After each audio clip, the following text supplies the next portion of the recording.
Hello, this is the RPG Pundit, final boss and internet shitlords. And I'm a little bit annoyed. This is a video I'd actually just filmed. Had a technical error. Doing it all over again. But there we go. Technical genius I am not. So I'm trying it in a slightly different format now. We'll see if this turns out. Anyways, I've got a lot of stuff to talk about today, but maybe I'll make it shorter than the last video was meant to have been. First of all, I wanted to point out, I've got here Lion and Dragon and Lords of Olympus. They say the best revenge is living well, and this past week there's been a bunch of opportunists who've been, attacking me at every turn, trying to take advantage of the disastrous Zach Smith scandal, which you can find out about watching my previous video, the one that says Zach S.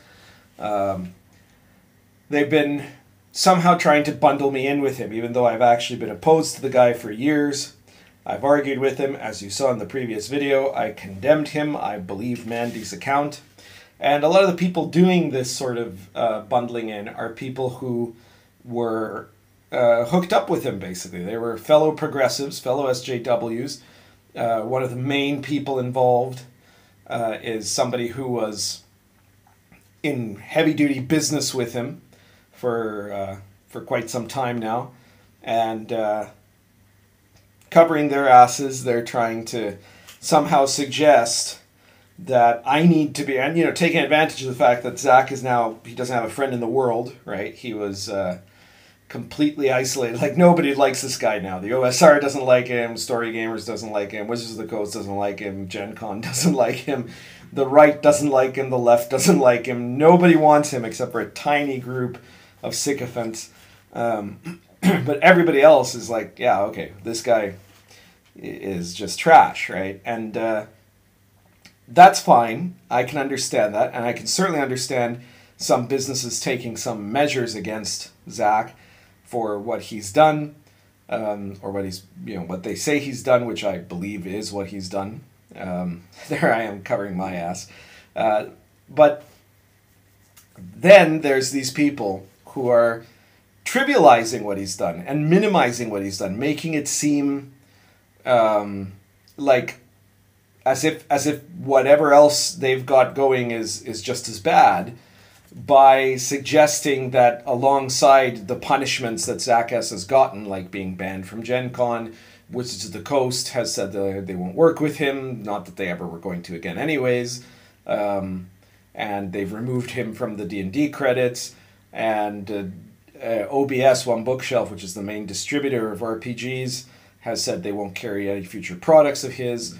So there's a bunch of people now trying to say that everybody else on their enemies list, who are mostly not, progressive SJWs like Zach, but rather conservatives or libertarians or free speech, liberals, but classical liberals, not the SJW Stalinist brand.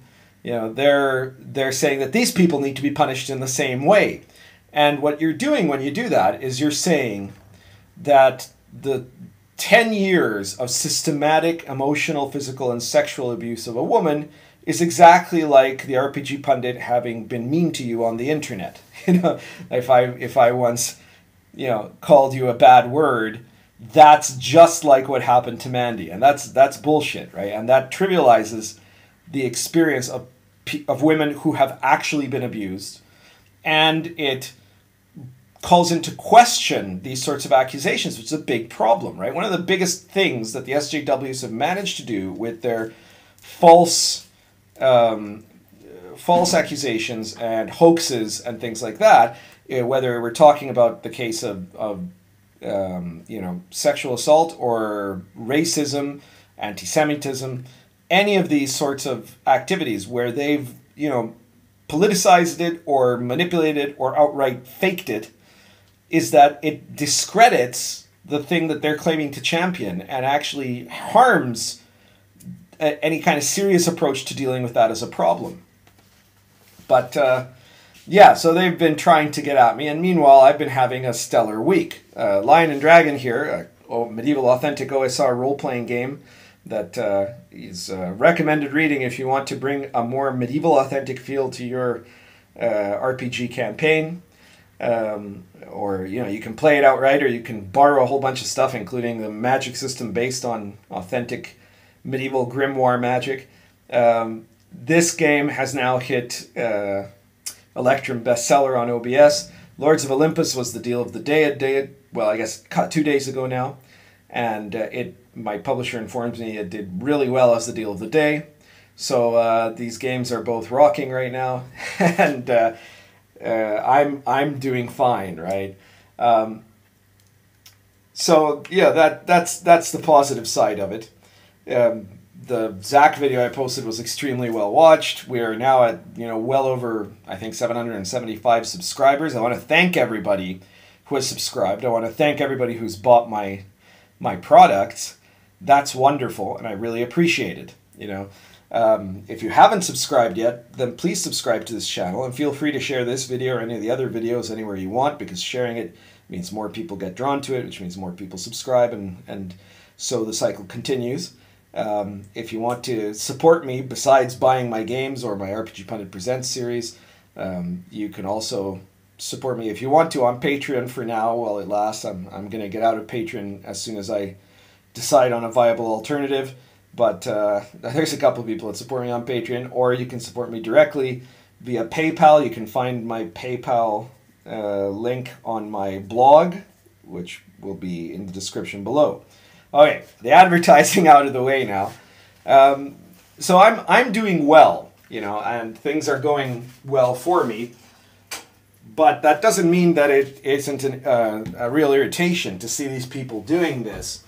Making these sorts of insinuations, especially when they're the guilty party, right? Like, you see some of these people that have been in dealings with Zach, that have been fellow SJWs, that have been fake feminists and fake progressives, that have done it all to sell their products, that have rigged the ENnies, that have rigged you know, the system for OBS in order to try to push their stuff, all while having this vicious agenda of pro-censorship. And you say, well, you know, the only difference between them and Zach is that Zach's already had a Me Too moment and they haven't, right? That's it. Once one of them has been caught, right? The other one hasn't yet. So this is the people that you're up against. And some people have been saying, oh, well, Pundit, you shouldn't call them Stalinists, you know, because that's just too serious. And, you know, well, let's start out by pointing out that right now, as we speak, they're directly trying to unperson someone, right? Now, Zach's a piece of garbage. Nobody likes him. I don't like him. Nobody's defending him. I'm not defending him, right? But I am a historian, and I feel a need to defend history, right? That when you're talking about, you know, like saying if a company says, well, we won't do any further dealings with this person, you have to kind of say, okay, well, that's within the lines of acceptability. You kind of want to look at the reasons why they're doing that. You can criticize that, but there is a right to do that, right? Now, on the other hand, when you're saying we're going to remove someone's name from the credits, all you're doing there is trying to erase history, right? To remove someone from something that actually happened, right? And that's not really a punishment to them. That's an affront to posterity. That's an affront to history. That means that what you're trying to do is alter reality in a very insidious way.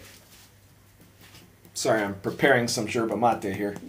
So this is to me something that I see as a step too far, because you're not dealing with just this person. You're dealing with the record, so to say. And that's directly, I mean, that comes right out of, you know, the unpersoning is something, I don't know if it was George Orwell who used the term first, but it was very clear that it was in direct reference to Stalin, right? So there's point one, right? Point two is, you say, well, these people aren't Stalinists. Well, they're not Stalinists because only in the sense that they don't have the power to put someone in a gulag. But you look at these people and you look at what they do and what they say, and you know that if they had that power, they would absolutely use it. They would try to create the same utopia by bloodshed and coercion that someone like Stalin did, they would feel completely justified in saying, well, this is a bad person because he disagrees with me, so I'm going to send him to a camp or put him in front of a firing squad. And it would have the same disastrous, catastrophic results, right? So you can't pretend that they're not Stalinists just because they don't have the power to go through with the full extent of what they're doing. We know that they love political violence, right? In the last 2 days, there's been, I think, 3 assaults on conservatives, 2 in campuses and 1 in the Parliament Hill of the Canadian government, which have been physical assaults by people who felt brave enough to think that they could get away with it, right? And the only reason that there isn't more of that, the only reason that you don't see these people killing people on the streets right now is because they don't think they can get away with it yet, right? That's the only thing stopping them. They don't believe in rule of law, right? And, you know, as a final point, I think anyone who's like saying, well, I don't think you should call them Stalinists, maybe you should first look at the other side, who decided to call a 16-year-old boy a Nazi for smiling the wrong way while wearing a hat. Right. So, you know, explain that to me, and then we can talk about me calling people Stalinists. Right. There's a whole other level, because, I mean, whatever you want to say, these people are orders of magnitude closer to actual Stalinists than a Covington Catholic high school kid is to an actual Nazi. Right. Like, there's no comparison. So I think I'm cool using that word. I'm fine using that word because this is basically what they are. And because if it's hyperbolic on my part, it doesn't come anywhere close to the level of hyperbole that they use, right? So getting back to the topic, right? This historical unpersoning is a big problem. And of course, you had a lot of people trying to pressure Wizards of the Coast to also unperson me in the process, right? Yeah, we don't know exactly how they're going to do it in the print run. Wizards has announced that in the next print run, Zach's name won't appear there. They specifically said Zach, right? They didn't say the rest of us who are consultants. But on their digital version in D&D Beyond, the way they solved this in a way that kind of legally covered their asses was to just remove the entire consultant section, right? So not just Zach and myself, but Robin Laws and Kenneth Haidt and Jeff Grubb and a bunch of other people who were consultants, right? And, you know, if that's what they do, then there's really not much that can be done about it, because, you know, they're doing it in a way that's saying, that isn't specifically pointing out anyone. They're just saying, we chose to remove that section, right? But there are people calling for them to just remove Zach and me for no reason whatsoever, because there are no allegations against me, right? There's nothing that I'm accused of other than being mean to people on the internet and not voting against the Orange Man, right? That's it. So they're trying to pull that. And I made a comment regarding the fact that I have a large collection of emails from when I was a consultant, that some of these people have now gone on, I don't know, I think it was Reddit, and said that I'm trying to blackmail Mike Mearls. Blackmail Mike Mearls. Try saying that 3 times fast. And no, that's not really what I was saying. I was pointing out in a very specific scenario, which is where they choose to, you know, if Wizards chooses to defame my character by directly associating me with Zach Smith and his crimes, then I'm going to have to look at the things I can do about that, right? And that there would be some kind of legal measures that would have to be taken. And part of this is the argument because Wizards said when they tried, you know, when they announced that they were no longer going to have Zach's name there, that he was a playtester, right? Or I think it was Mike Mearls actually said it, a certain playtester. Well, you know, I'm not sure if what he did was more than just playtesting or not. But I was a consultant. I was a real consultant. I have hundreds of emails to prove it. And these were emails that went back and forth between me and Mike Mearls, a step-by-step analysis as we were going through most of what ended up being the basic rules of 5th edition, right? Character creation and the basic mechanics and all that sort of thing, and some general advice and thematic advice and all sorts of stuff, where I was writing and he was responding over the course of 2 years, right? You have to understand... and I don't think I'm doing Mike any favors right now by saying this, but Mike Mearls was an online friend, right? He was somebody who was a follower of my blog back when it was on Zanga, if you can believe it. That's like, it's so ancient. But back then, he was a follower on my blog. He was a frequent commenter on that blog. He was somebody who had written to me before, and, you know, people are mentioning, oh, well, the NDA, you can't reveal it because the NDA, well, we'd see about that. But I have emails with Mike Mearls from before the time, not just before the time of 5th edition, but from before he was even hired by Wizards of the Coast. So, you know, including stuff where he was considering moving to Montevideo, right? Where he was when he was, before he got a job at Wizards and was thinking about being a freelancer, and he had asked me some questions about, you know, what the economic situation was like, you know, if it would be cheaper to be a freelancer living in South America and stuff like that, right? And Mike knows this. He can feel free to try to deny it if he really wants to. But you know that this conversation happened, Mike. So anyway, the point is, though, Mike is the last person I'd be trying to harm in all this. Not because we're still really friends. I guess it's kind of hard to say that we're really friends at this point. We haven't talked, I think, in quite a long time anyway. But because really Mike is the only thing keeping D&D together right now. Like, he's the as far as I can see, he's the only thing standing between D&D and a level of politicized wokeness that would ruin the game and probably shut down D&D as a product, right? Because they would lose so much money. Everybody else that I know about at least everybody else in Wizards that seems likely to be his successor if or when he gets fired, are people who are true believer SJWs, right? That would go in there and their first priority would not be the game. It would not be to make a great game.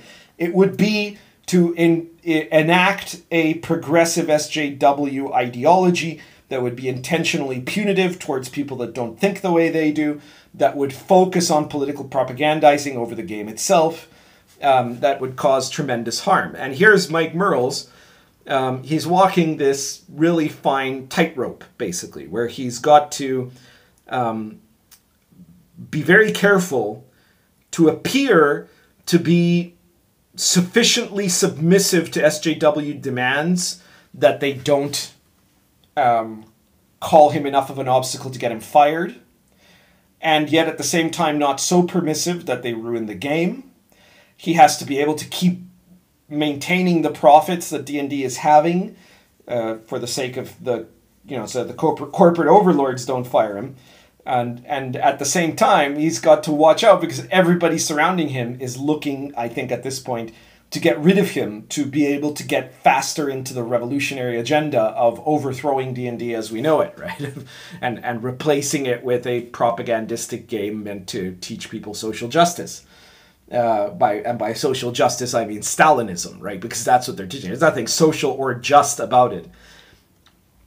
And, you know, he's got to be watching at the same time everything he says, everything he does or fails to do, right? Or stuff that happened 20 years ago, you know, that they might find out about, or any of these sorts of things, because at any moment, you know, he's walking on a minefield, right? That at any moment they're going to try to find any possible excuse to get rid of him and replace him with an absolute true believer. And by this, I don't mean that Mike isn't a liberal guy. I want to clear that up. I don't think Mike Mearls voted for Trump. I don't think that he's, you know, a conservative. I think that he is probably, I guess by some standards, probably a moderate Democrat. But, you know, by most standards, probably a left Democrat, you know, like not just a moderate. Only in comparison to the SJWs and to their agenda, he's probably seen as clearly not acceptable enough, right? And he's just, you know, but most importantly is that he's an actual gamer, right? He's a normal guy that loves the game, that wants the game to do well, that cares about the game first above all other things.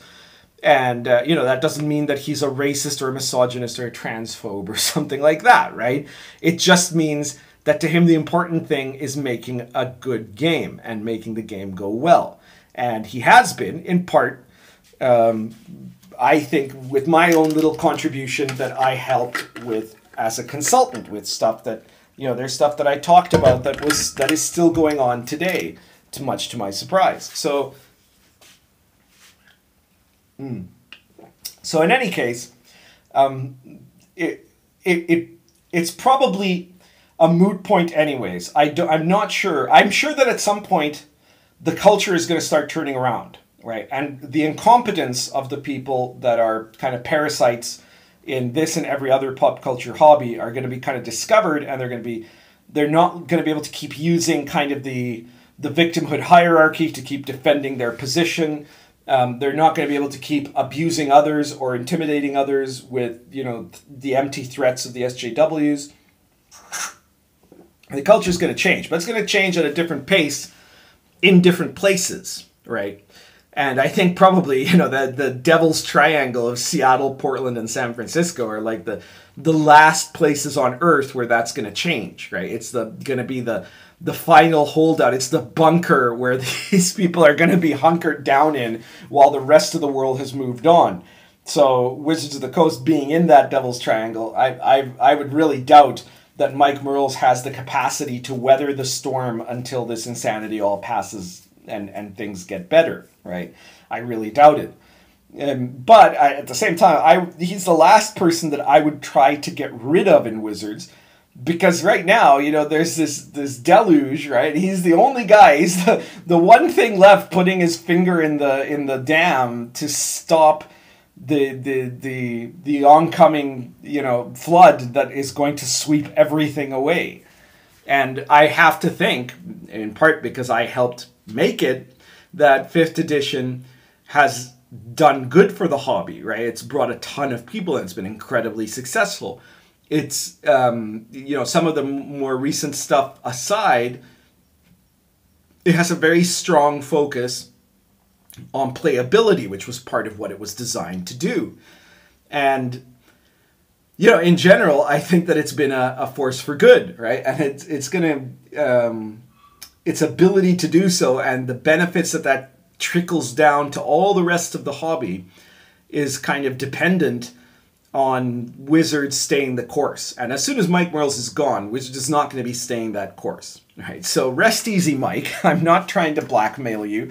I'm not coming after you, right? And I'm pretty sure that Wizards is not going to do something really stupid, like specifically target me for something I had nothing to do with when there are no accusations against me, right? I can kind of trust in that. I don't think we've gotten quite to that point of craziness yet, or maybe we're already past that point, and it's already turned back, right? Like maybe if some of this had happened a year ago, you would have seen you would have seen a different reaction. I think everybody would have been just as pissed off at Zach Smith, right? And we'd all have been quite in agreement about that.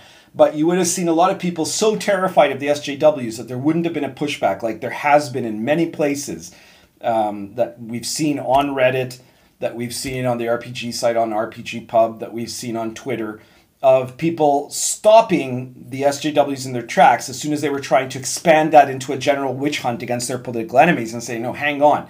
This isn't about that. This is about what Zach did to Mandy and other women, right?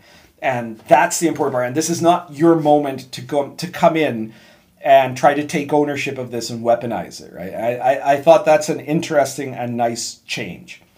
So I see I've gone over the time that my previous video did, so I'm going to just stop right here. But thank you for listening, and hopefully this will be the last video I'll have to do on this subject. Probably not, knowing how this hobby works and how the other side works. But let me know what you thought, and please subscribe again and share the video anywhere you want to. Currently smoking Maestro de Paya apple plus a Dunhill Elizabethan mixture. Take care.